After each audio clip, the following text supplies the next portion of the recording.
மூன்றாவது புள்ளி. மூன்றாவது புள்ளி என்று பார்க்கும் பொழுது, அந்த மூன்றாவது புள்ளியை நாம் தூண்டும் பொழுது என்னென்ன உடல் உபாதைகள் சரியாகிறது என்பதை முதலில் பார்ப்போம். முதலாவதாக புள்ளியை தூண்டும் பொழுது உணவு குழலில் ஏதாவது புண்ணு இருந்தால் அது சரியாகும். அதேபோல் இரைப்பையில் ஏதாவது புண்ணு இருந்தால் அதுவும் சரியாகும்.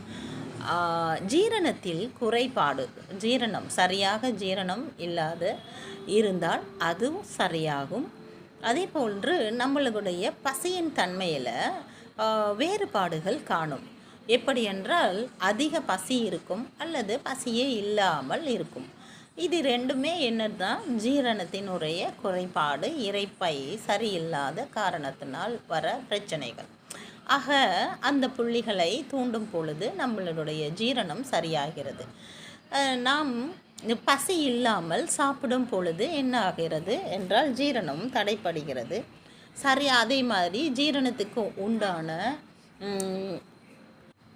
என்னவென்றால் சரியான ஜீரணம் இல்லாத பொழுது நமக்கு மலச்சிக்கல் உண்டாகிறது. அப்படி மலச்சிக்கல் இருக்கும் பொழுது தலைவலி உண்டாகும். தலைவலி இருக்குது. நம்மளுக்கு சாதாரணமாகவே தலைவலி வருகிறது என்றால் அன்று நாம் சரியாக மலம் கழித்தோமா என்று பார்க்க வேண்டும்.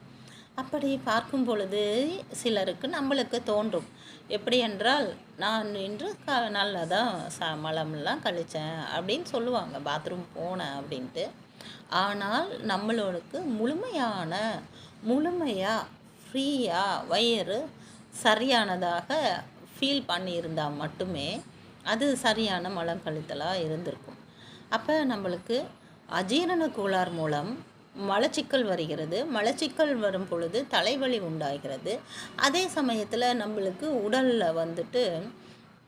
உடலில் வெயிட் இருக்கிற மாதிரி தெரியும். மூச்சு விடும் பொழுது நம்மளுக்கு ஹெவியாக இருக்கிற மாதிரி ஒரு ஃபீல் உண்டாகும். வாய்வு தொந்தரவும் உண்டாகும். ஆக சரியான ஜீரணம் இல்லை என்றால் நம்ம உடம்புல நிறைய பிரச்சனைகள் வரும். சரியான ஜீரணம் இருந்தால்தானே நம்மளுக்கு சக்திகள் சரியாக பிரித்து நம்ம உடம்புக்கு போகும். அப்போ சரியான சக்தி உடம்புக்கு முழுமையாக நம்ம சாப்பிட்ற சாப்பாட்டில் இருந்து முழுமையான சக்தி பிரித்தெடுக்க முடியவில்லை என்றால் அதற்கு சக்தி சரியாக இல்லை, இரைப்பைக்கு சக்தி சரியாக இல்லை அப்படி என்றால் முழுமையான சக்தி உடலுக்கு கிடைக்காது. சாப்பிட்ட உணவிலிருந்து எடுக்கக்கூடிய சக்தி முழுமையாக கிடைக்காது. ஆக நாம் இந்த புள்ளியில் தூண்டும் பொழுது அந்த ஜீரணத்துக்கு உண்டான சக்தி அங்கே கிடைக்கிறது. இரைப்பையில் சுரக்கக்கூடிய ஜீரண நீரும் அங்கு சுரக்கும். அப்போ நல்ல ஜீரணம் நடக்கும். நல்ல ஜீரணம் நடக்கும் பொழுது நமக்கு ஆரோக்கியமான சக்தி உடலுக்கு கிடைக்கும்.